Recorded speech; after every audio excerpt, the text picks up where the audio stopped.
Kita masuk dalam bulan Ramadan dan wajib puasa hari pertama daripada bulan Ramadan sampai 30 hari. Ketentuannya apabila kita melihat bulan. Sumu li ru'yati wa aftiru li ru'yati, kata baginda Rasulullah sallallahu alaihi wasallam. Patokannya cuma dua. Maka kalau seandainya hisab itu sebenarnya bukan patokan dasar. Kalau ada hisab daripada ahli ilmu falak yang mengerti tentang ilmu hisab, maka patokan ilmu hisab jangan kita jadikan sebagai bentuk dalil yang utama dalam pegangan puasa, tapi tetap kita kembali kepada kata baginda Rasulullah Sallallahu Alaihi Wasallam yang mengatakan sumu li ru'yatihi, puasa ketika melihat bulan dan berbuka pun ketika nampak anak bulan ataupun hilal. Ini seandainya kita melihat bulan pada hari yang pertama, maka besoknya wajib kita untuk berpuasa. Kepada siapa? Yang pertama kepada yang melihat bulan, seandainya dia orang yang adil dan bisa berpegang dengan berita ataupun informasi daripada orang yang adil walaupun satu orang, oleh orang yang ada dalam sebuah kampung ataupun sebuah desa. Ada orang yang adil mengatakan dia melihat bulan. Kita percaya dengan kabarnya, dengan informasinya, maka kita wajib puasa besok. Sudah wajib puasa besok. Walaupun kita tidak melihat bulan, karena dia memberikan satu informasi bukti tentang kita berpuasa besok. Walaupun dia memberikan saksi bukan untuk berpuasa besok. Datang kepada hakim mengatakan, ya hakim, saya melihat hilal, orangnya adil, maka hakim boleh memberikan pengumuman kepada ahli balad adapun dalam sebuah kampung untuk besok kita sama-sama berpuasa dan percaya dengan saksi. Cuma kalau yang melihat bulan itu orang fasik. Orang fasik tentu mengerjakan sesuatu perbuatan dosa besar adapun berkekalan di atas dosa kecil. Berarti orang itu sifatnya fasik. Maka kalau memang kita percaya kepada orang fasik itu boleh. Kalau untuk orang fasiknya sendiri memang besok dia harus puasa karena dia melihat bulan. Kita yang percaya kepada orang fasik boleh untuk berpuasa, berpegang dengan berita orang fasik walaupun dia, karena kalau dia memberikan berita kepada Pak Hakim tidak boleh menerima saksi dia karena dia fasik, tidak layak untuk menjadi seorang saksi dalam pelaksanaan puasa. Atau sabit melihat bulan pada hukum syar'i dengan saksi yang adil ini pada hak orang yang tiada melihatkan dia, ataupun alamat, ataupun masuk bulan Ramadan seperti ia melihat akan kandil yang dipasangkan dia pada menara ataupun didengarnya akan umpama bakar meriam. Nah, kada bikin aja. Ataupun punya satu tanda, ini yang sudah berlaku beberapa tahun dan beberapa lama dalam satu daerah. Kalau memang besok puasa, malam ini sudah dipasang kandil di atas menara masjid. Kalian tahu, kandil itu adalah lampu ataupun banyak cudor. Bentuknya bahasa Indonesia nampu. Yaitu lampu. Kalau sekarang mungkin kebiasaan dipasang lampu yang beda warna. Kalau biasanya putih dipasang lampu biru ataupun warna merah. Itu sudah menjadi patokan untuk ahli dan orang yang ada dalam desa itu, berarti besok masuk puasa. Kalau memang ada sekarang kebiasaan yang seperti itu, silahkan berpegang, walaupun bukan dari omongan orang. Dari lampu juga menjadi satu patok, karena lampu itu juga dipasang oleh orang, bukan yang pasang itu binatang. Tentunya orang yang pasang, maka cuma hanya sekadar tanda lampu itu menunjuki bahwa besok kita akan masuk dalam bulan Ramadan. Itu salah satu daripada tanda masuknya Ramadan. Adapun tanda yang kedua masuknya Ramadan pada kebiasaan bakar meriam. Kalau sekarang mungkin diawali dengan bakar mercun. Nah, petasan. Maka itu salah satu tanda bahwa besok puasa. Cuma kalau kita sekarang ada baiknya kita melihat informasi melalui Departemen Agama yang akan diberitahukan ketika masuknya habis maghrib daripada akhir bulan Syakban akhir bulan Sya'ban biasanya diberikan informasi tentang ru'yah ataupun tidaknya ru'yah. Kalau memang mereka mengatakan tidak ru'yah, ya berarti nggak cukup 6 bulan yang membuktikan untuk puasa besok, maka kita nggak perlu puasa karena kita belum masuk dalam 1 Ramadan. Tapi kejadian lagi lah baru-baru begini. Ya, gimana? Punggi rupiah. Tapi tadi kebiasaan menang katanya geser dulu.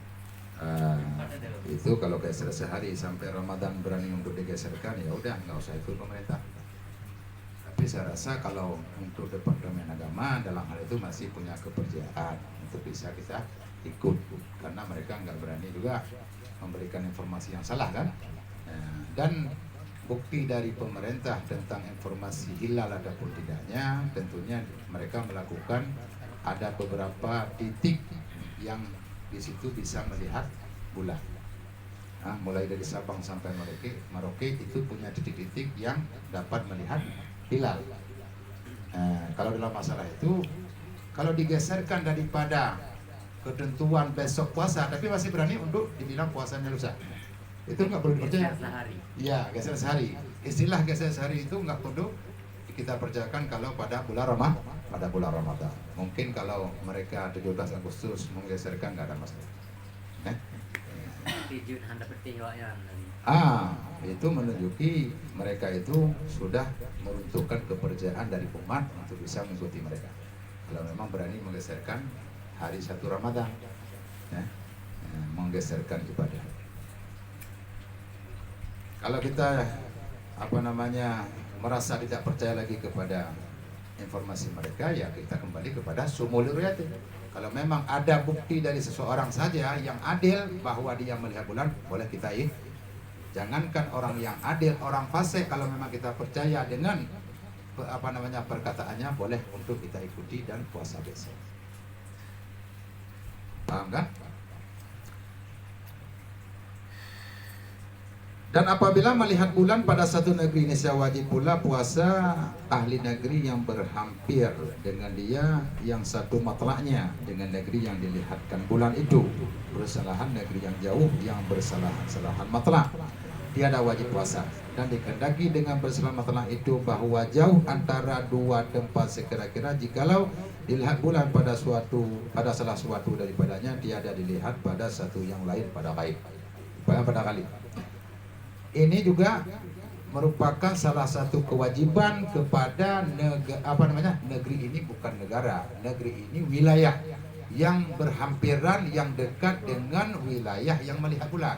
Contoh Pondok Gede dengan Bekasi. Ini berhampiran. Kalau seandainya di Bekasi di Pondok Gede sudah ada berita besok puasa ataupun malam ini hilal, maka orang Bekasi pun harus mengikuti informasi di sini. Kalau mereka tidak melihat bulan, mungkin daerah sana tidak kelihatan bulan karena mendung ataupun karena sesuatu yang menghalangi, maka dia wajib mengikuti informasi di sini. Adanya informasi melihat bulan di Pondok Gede. Karena antara Bekasi dengan Pondok Gede masih salah satu matlak. Masih satu matlak itu satu berjalannya matahari. Masih satu jalan berjalannya matahari dari timur ke barat. Kalau beda negara, inilah satu standar. Walaupun misalnya antara antara Kalimantan, Singapura misalkan, antara Kalimantan dengan Malaysia. Timur Leste. Ini antara Indonesia wilayah timur dengan wilayah barat, ini masih satu matlak sebenarnya. Cuma beda waktu sholat. Tapi kalau waktu puasa mungkin masih satu matlak, masih satu jalur matahari. Tidak akan mungkin perbedaan antara wilayah Indonesia dengan Malaysia misalkan. Ini apabila dilihat di Indonesia, Malaysia belum berpuasa, nggak mungkin, karena lebih duluan dari mereka sebenarnya dari segi waktu.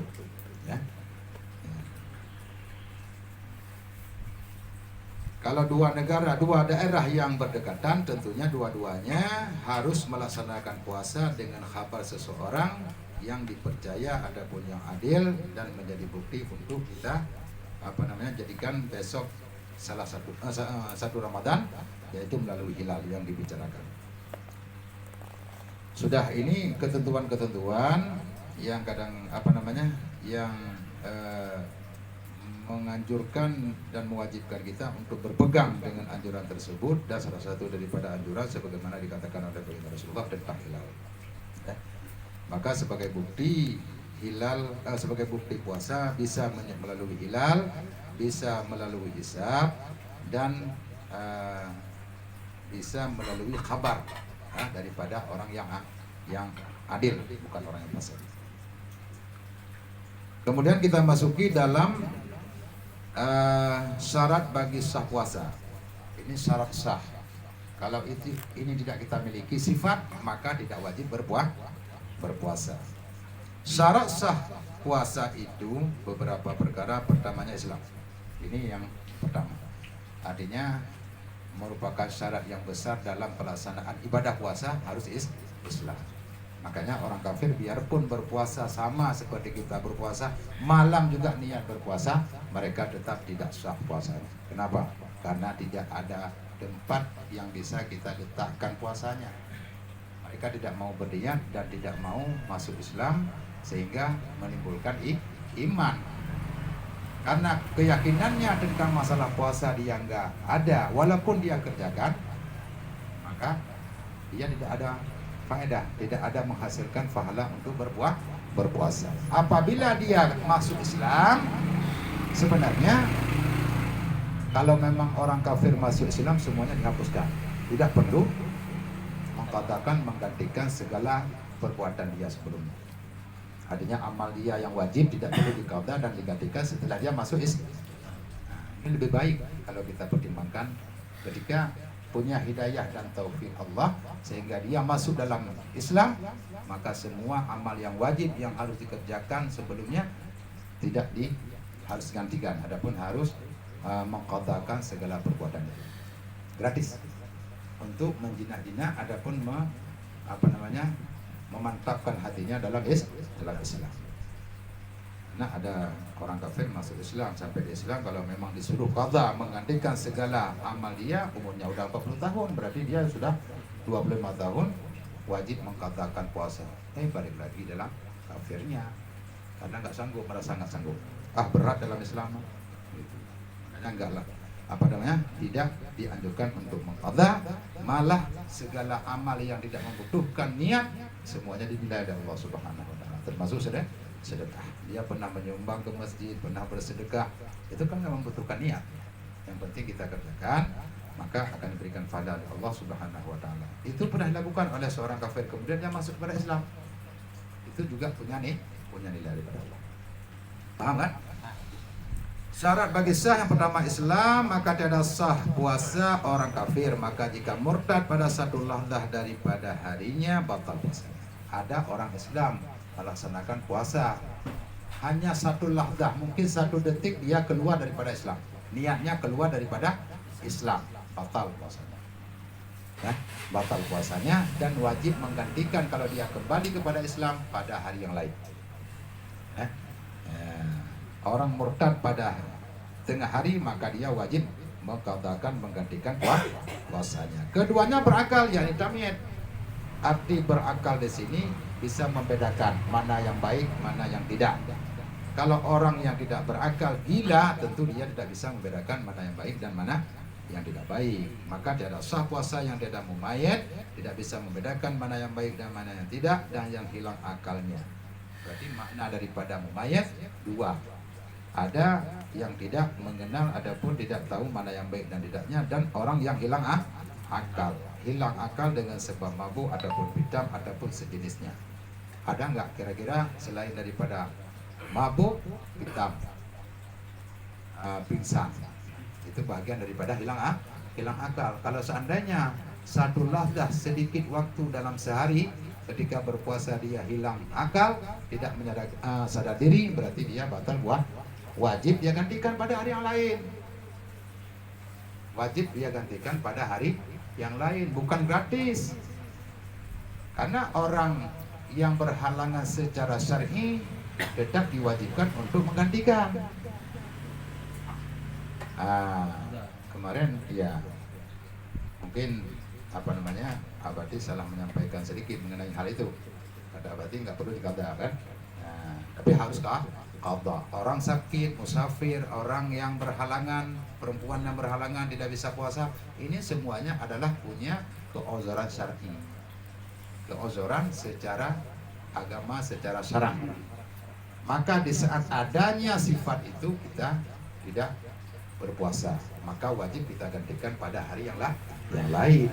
Orang sakit harus menggantikan pada hari yang lain, karena kita dianggap tidak mampu untuk berpuasa.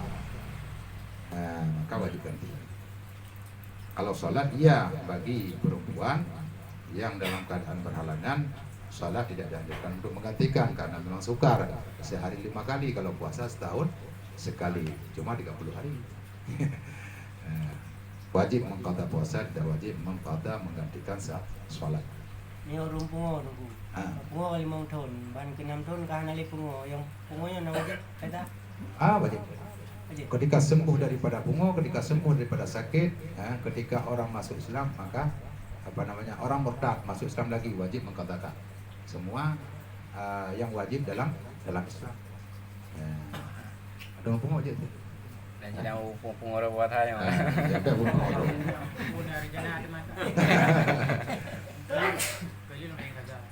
Tapi rugo, punya pungo dalam buat ha. kadang may hanap ya kada kan laba Punya anak ya kada, nyalde laba. Nggak pernah menang kita ya. Kalau misalnya pas puasa Rajab terus kita ngiatin barengan sekalian menggantikan puasa Ramadan yang udah tinggal. Boleh. Terus kalau misalnya di bulan Ramadan juga niatan gitu nggak boleh? Nggak boleh. Karena kalau di bulan Rajab berarti hari-harinya bulan Rajab, maka pada ketika melaksanakan sunnah bulan Rajab kita campur, adapun kita kita gantikan kita campurkan dengan puasa qada, itu nggak ada masalah. Tapi yang nggak boleh di bulan Ramadan kita masuki yang sunnah, itu nggak boleh. Karena nggak ada tiap hari bulan Ramadan semuanya wajib, tidak ada yang sunnah. Maka kalau kita niatkan yang sunnah ke situ, adapun yang fardu kita gabungkan dalam bulan Ramadan, dalam puasa Ramadan juga. Khususnya puasa di bulan Ramadan yang puasa wajib, adapun puasa nazar tidak boleh kita gabungkan dengan yang sunnah. Tapi kalau puasa sunnah yang kita kerjakan boleh kita gabungkan dengan yang wajib. Ya, artinya satu yang wajib kebanyakan sunnah nggak ada masalah. Misalnya hari Kamis bulan Rajab, maka niat puasa untuk sunnah hari Kamis, kemudian sunnah bulan Rajab kita gabung lagi adalah mengatakan menggantikan puasa Ramadan yang tinggal tahun lalu. 3 kita gabungkan, tidak masalah. Kalau dalam hari-hari yang disunahkan puasa yang tidak dibolehkan pada puasa Ramadan. Adapun puasa nazar, besok kita akan menggantikan, adapun akan menutupi nazar kita yang kita bernazar kepada Allah. Yang kita lazimkan, kita wajibkan dari kita untuk melaksanakan puasa. Besok kita laksanakan. Maka tidak boleh kita gabungkan dengan puasa sunnah.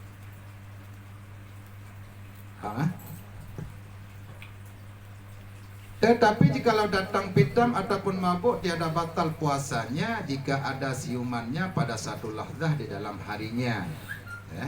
Kemudian jikalau datang pitam ataupun mabuk, tiada batal puasanya jika ada siumannya pada satu lahzah di dalam harinya. Siuman berarti dalam sekalian hari, berarti kita ada merasa sadar. Siuman itu berarti punya kesadaran. Nah, satu lahdah dalam sehari, maka tidak batal puasanya. Ini sepanjang hari yang dimaksudkan. Apabila terjadi hilang akal, maka puasa kita batal, adapun tiada sah puasa kita.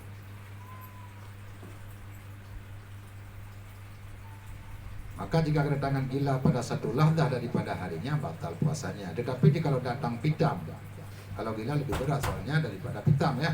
Datang pitam ataupun mabuk, tiada batal puasanya jika ada siumannya pada satu lahdah dalam harinya. Adapun tidur, maka tiada batal puasanya jikalau menghabiskan harinya sekalipun. Mulai dari habis subuh sampai mau azan maghrib, tidur aja kita. Duhur nggak ada, asar nggak ada, Tahu-tahunya bangunnya pas mau azan, mau buka puasa. Sah nggak puasa kita? Sah. Selain daripada waktu wajib salat, berarti kita diberikan pahala tidur di bulan puasa. Diberikan pahala tidur oleh Allah Subhanahu wa taala. Aman. Kalau orang tidur mah sangat aman. Dia nggak ngomongin orang dalam hari-harinya, tidak ngomongin orang dan tidak melakukan sesuatu yang membatalkan puasa. Tidur aja. Baik banget. Hah? Tapi dekat dia salah dapur dulu. Salah. Salah dapur. Oh, akhirnya ada masalah. Itu ya di masalah. Kalau kebanyakan tidur dari pagi sampai sore, ya dapurnya ada. Hah? Nah, berkaitan dengan salat dalam Al-Quran ataupun dalam hadis baginda Rasulullah, puasa tidak pernah disertakan dengan salat. Dalam firman Allah disebutkan aqimus shalah wa atuz zakah, cuma dua yang disertakan. Maka apabila tidak menunaikan zakat walaupun puasa jalan tapi tidak diterima salat kita jalan, tidak diterima puasa kita. Kalau memang kita tidak mengerjakan zakat. Tapi antara salat dengan puasa tidak pernah kita ketemukan ada yang disebutkan dalam firman Allah ataupun dalam hadis Rasulullah dengan beriringan. Tidak, semua zakat. Zakat fitrah ataupun zakat mal itu yang wajib kita kerjakan apabila sampai nisabnya ataupun sampai tahunnya. Maka kalau soal puasa dengan salat, orang tidur sepanjang hari tidak salat. Kalau tidur sehingga kita tidak salat, itu bahagian daripada uzur tidak? Uzur. Karena Rasulullah mengatakan rufi'ah minal ummati an khati wa nisyan. Allah mengangkatkan hukum bagi umat Rasulullah tiga hal. Yang pertama orang tersalah, kemudian lupa, kemudian terpaksa melakukan sesuatu dalam keadaan terpaksa. Ini negara hukum. Jadi orang tidur dari pagi, tapi jangan kasar memang buat bangun sampai sore. Ada memang yang habis subuh sengaja niatnya. Mudah-mudahan bangunnya nanti ketika buka puasa. Emang tujuannya seperti itu. Tapi kalau masih nggak ada tujuan seperti itu, ada tujuan kita bangun zuhur sholat, cuma nggak kebangun aja. Cuma nggak kebangun aja, tapi tujuan lain nggak bangun aja. Ya, kemudian juga asar, walaupun tidur setelah sholat, ya, itu malah lebih baik kalau memang kita sempat bangun untuk melaksanakan sholat zuhur ataupun sholat maghrib. Cuma kalau sempat nggak ada, ya itu wajib qadha. Artinya wajib digantikan sholat zuhur dan asar, dan kita tidur masih mendapatkan pahala bagi orang yang berpuasa.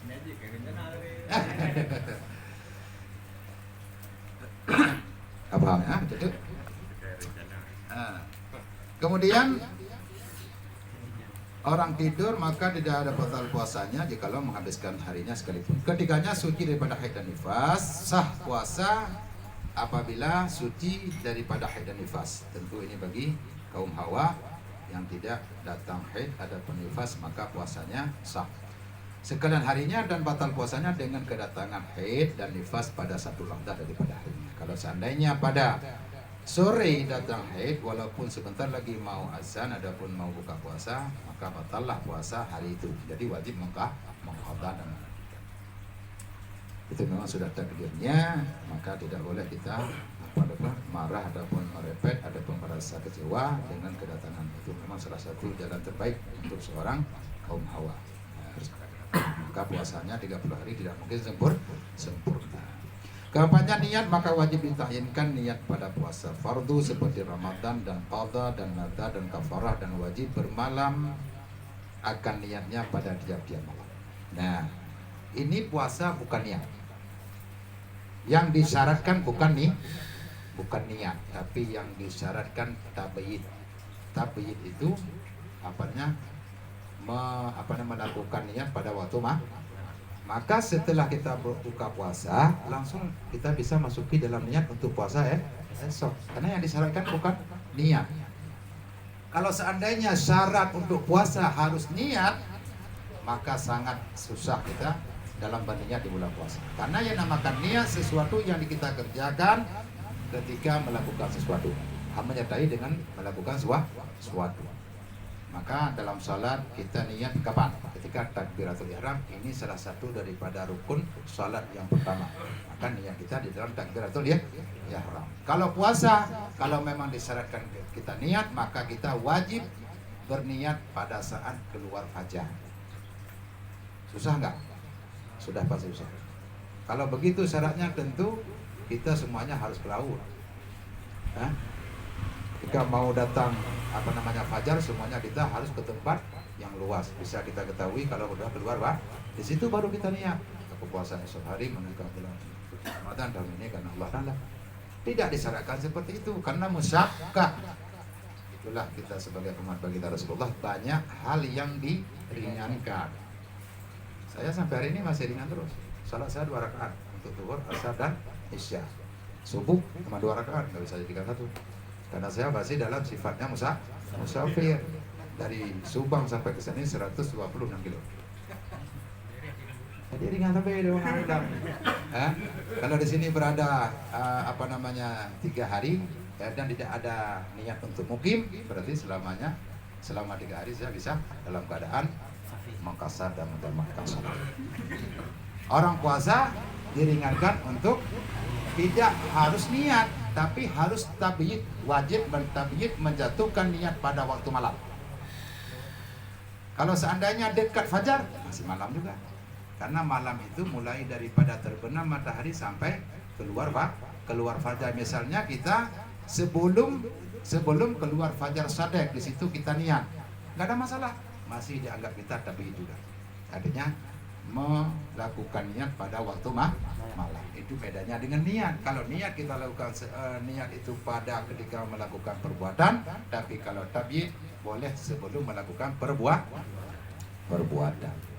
Dan niat betul-betul walaupun memang tabiyyid tapi tetap dalam bentuk niat. Makanya mengikuti setelah sholat tarawih, nawaitu shauma ghadin an ada'i fardhi syahri ramadhana hadhihi sanadin lillahi ta'ala. Itu enggak ada hadiah dan datang dalam hati kita berniat, itu belum sah. Karena itu adalah lafaz niat, bukan niat. Jadi jangan asal mengikuti imam, adapun yang membimbing tentang niat, lafaz niat, tapi dalam hati kita enggak ada niat.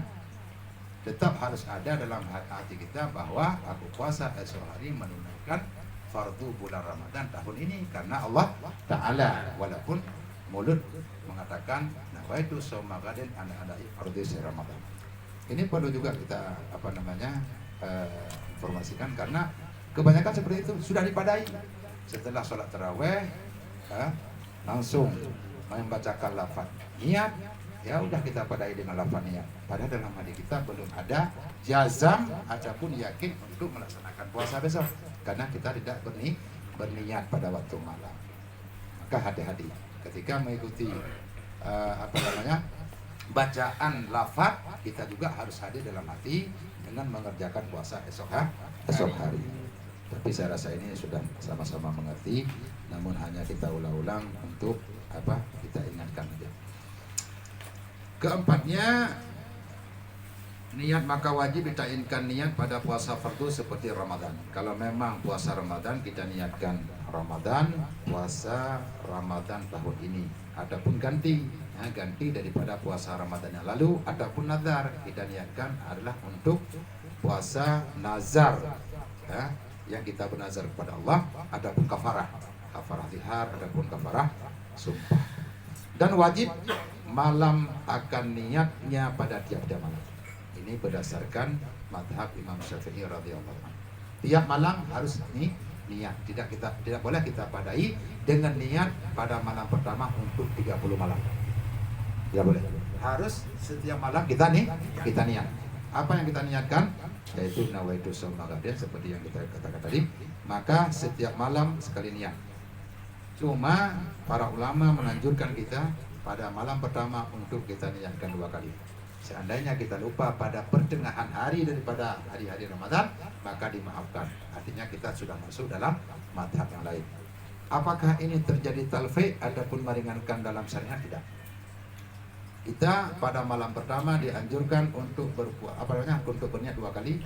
Ada yang pertama berniat berdasarkan madhab Imam Syafi'i, yaitu nawaitu shauma ghadin tiap malam. Kemudian kita iringkan dengan niat dalam madhab Malik. Artinya aku puasa sebulan penuh bulan Ramadan tahun ini karena Allah Ta'ala. Nah, apabila kita lupa dalam madhab Imam Syafi'i, maka kita masih ada niat dalam madhab Malik. Karena puasa sama. Untuk menutupi kekurangan kita karena lupa berniat di malam-malam puasa. Karena puasa dalam madhab Malik dengan madhab Syafi'i sama. Dari segi puasa, imsak an muftirin, yaitu menahan diri daripada terbuka dan mulai daripada keluar fajar hingga terbenam matahari. Dan yang membatalkan puasa dalam madhab Malik sama seperti yang membatalkan dalam madhab Syafi'i. Nah, makanya boleh kita gabung 2 niat berbeda madhab pada malam pertama daripada bulan Ramadan. Ini ringan juga. Apabila kita lupa, maka tetap puasa kita besok sah. Tapi kalau mengikuti madhab Hanafi yang membolehkan niat kita pada siang hari, ini tidak berlaku untuk madhab. Adapun untuk niat yang ada dalam mazhab Imam Syafi'i tidak boleh, karena berbeda mungkin dalam hal puasa dan berbeda dalam yang membatalkan puasa. Tidak boleh berkonflik. Artinya terjadi dalam satu ibadah dua mazhab, itu nggak boleh. Tetap harus satu mazhab, adapun 2 mazhab yang sama dalam perlakuan. Seperti begini, dalam salat imam tentang baca bismillah. Kalau mazhab Malik berarti tidak diwajibkan membaca bismillah pada surah Al-Fatihah. Tidak diwajibkan. Maka kalau seandainya kita mengikuti mazhab Malik yang menjadi imam Malik dan tidak membaca bismillah, sah tidak salat kita. Adapun mengikuti imam tidak sah. Kenapa? Karena imam melakukan sesuatu yang membatalkan salat menurut mazhab kita. Kita nggak perlu lihat mazhabnya. Yang penting dalam mazhab kita pekerjaan dia sah ataupun tidak. Kalau sah ikut, kalau nggak sah nggak boleh ikut. Maka kalau memang ada orang ataupun ada yang menjadi imam daripada mazhab Malik dan tidak membaca bismillah, jangan ikut. Berarti salat kita tidak sah. Nah, karena salat kita tidak sah kalau seperti itu. Maka kalau seandainya orang yang bermazhab Malik menjadi imam tapi dia baca bismillah, walaupun baca bismillahnya tidak dijihar, tapi yakin dia baca kita yakin dia baca Fatihah, baca bismillah, maka boleh kita ikut. Sedangkan yang lain semuanya wajib. Nah, mazhab Syafi'i, Hambali sama Hanafi, Maliki cuma yang beda.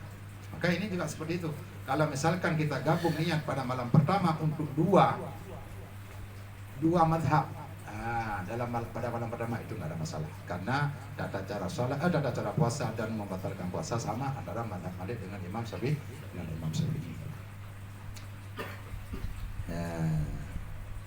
Coba kita lihat sedikit lagi, dan pada Imam Malik bahwasanya memadai niat puasa sekalian bulan Ramadan pada awal malam daripadanya.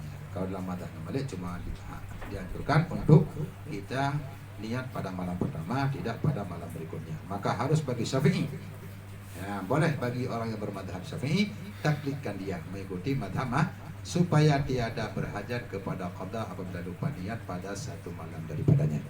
Supaya seandainya kita lupa berniat pada waktu malam pada hari puasa, maka masuklah kita dalam madhab Malik. Tidak perlu kita mengqada ataupun menggantikan puasa pada hari yang lain. Kalau memang kita pada malam pertama tidak berniat Malik, seandainya lupa, maka kita tidak sah puasa besoknya. Maka wajib ganti pada hari yang lain. Maka kalau soal ganti ini bukan hal yang ringan. Yang namanya ganti puasa, ini diantara kita banyak yang pulang ke Aceh, tinggal puasa 2-3 hari, sampai sekarang belum katakan. Aku aja. Ya kan? Berat dalam menggantikan puasa. Salat aja berat, apalagi puasa. Nah, maka kalau seandainya ada yang belum digantikan, ya secepatnya digantikan sebelum masuk dalam bulan Ramadan. Biar rencanakan tolak bulan Ramadan deh. Tidak pada buka uno. Berarti puasa Ramadan ganto 3 puasa dalam bulan Ramadan udah bawa kampung. Jangan tak.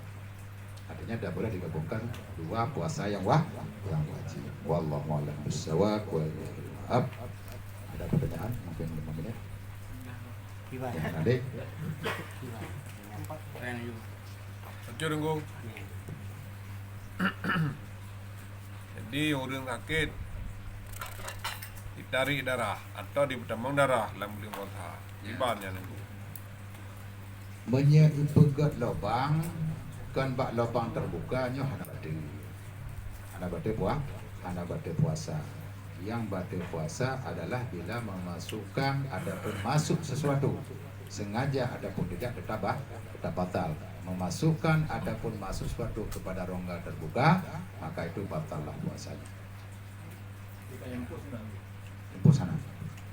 Masukkan impus adapun masukkan obat melalui jarum ipegat lubang.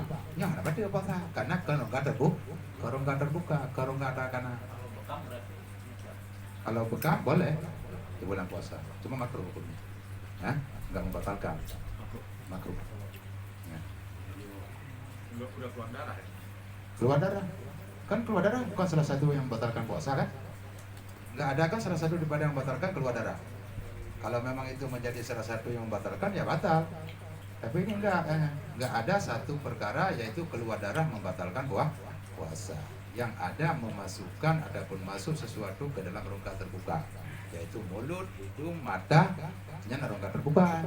Maka apabila masuk air ke hidung ataupun ke mulut ataupun ke mata batal puasa dan wajib qada menggantikan pada hari yang lain. Termasuk tunggu mata berarti kita ya payah tak pakai uang mata kadang. Darurat mamai. Ya. Membatalkan. Kalau memang darurat itu enggak ada masalah. Cuma kalau memang tidak darurat masih bisa kita pertahankan habis maghrib, maka lebih baik kita pakai obat matanya habis maghrib. Jangan sampai kita pakai pada waktu siang. Kalau matanya sakit ya udah tidur. Lebih baik. Kalau soal mata. Pakai kacamata hitam Bang dah. Jadi kita hindarkan daripada masuk ke dalam lubang mata. Memang mata itu punya lubang. Kalau nggak percaya coba ayatnya masukin ke mata, buka mata, kemudian disemprot air pasti terasa sakit sampai ke dalam mata, ke dalam rongga mata. Cuman ada juga ulama yang mengatakan kalau masuk ke dalam rongga mata tidak membatalkan puasa, tapi itu pendapat kedua. Ya, itu pendapat kedua. Artinya yang kuatnya tetap batal. Termasuk tunggu mana? Nyom cakap agak jorok wujud tu. Betul wate tambah kotoran, wate dia tambah kotoran. Sama-sama yang hana taruh rugi-rugi macam hana yakin deh tunggu. Yang kiban tunggu. Sebenarnya soal tarugi-ruginya tetap batal apabila sudah masuk kepada rongga ataupun ke dalam lubang daripada dubur. Tidak dianjurkan kita sampai harus rugi-rugi. Seandainya secara zahir sudah tidak sudah terasa berarti sudah bersih, ya, itu udah nggak perlu memberatkan ataupun kita diberatkan untuk sampai ke dalam. Tidak dianjurkan seperti itu. Malah ketika kita mengambil wudhu boleh melakukan istinsyak, boleh melakukan madmadah, asal jangan masuk air ke dalam rongga. Kalau hanya sekedar masukkan ke dahir, nggak ada masalah. Hanya sekedar di samping ini. Tapi kalau sudah naik ke atas khasyum, artinya sudah masuk kotak, itu sudah masuk dalam rongga, batal salatnya. Batal salat puasanya. Begitu juga di bawah, rongga bawah sama rongga atas sama aja. Artinya ada patokan, adapun batas yang tidak boleh masuk air. Dan untuk membersihkan juga tidak boleh kita memberatkan diri untuk masuk ke dalam tangan kita masukkan ke dalam. Secara zahir sudah bersih, itu sudah dianggap bersih. Kita memasukkan najis. Ya. Siwak boleh. Kecuali apabila sudah tergelincirnya matahari, cuma makruh. Apabila kita pakai siwak setelah tergelincir matahari, adapun sudah melewati daripada batas di atas kepala. itu jangan kita bersugi lagi karena itu hukumnya makruh. Kalau untuk dari pagi sampai itu silahkan aja bersugi. Nah, ini juga perlu dijaga. Kalau bisa jangan bersugi pakai obat. Kalau bersugi pakai obat bukan batal tapi makruh. Kalau bisa pakai sugi yang dari tumbuh-tumbuhan seperti kayu siwak. Nah, pakai sugi yang seperti itu yang disunahkan.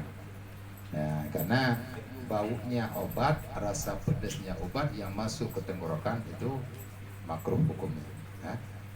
Makruh hukum.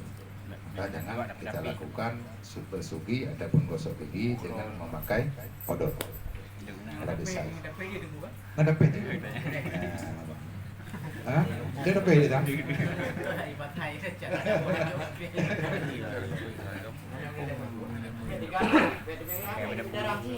Iya. Benar dong.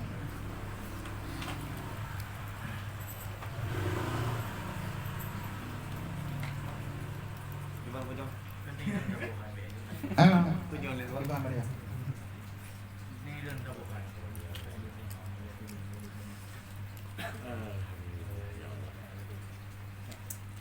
Tangkar dari pernikahan ya. Kapuasa bersama-sama dengan membacakan doa penutup majelis. Subhan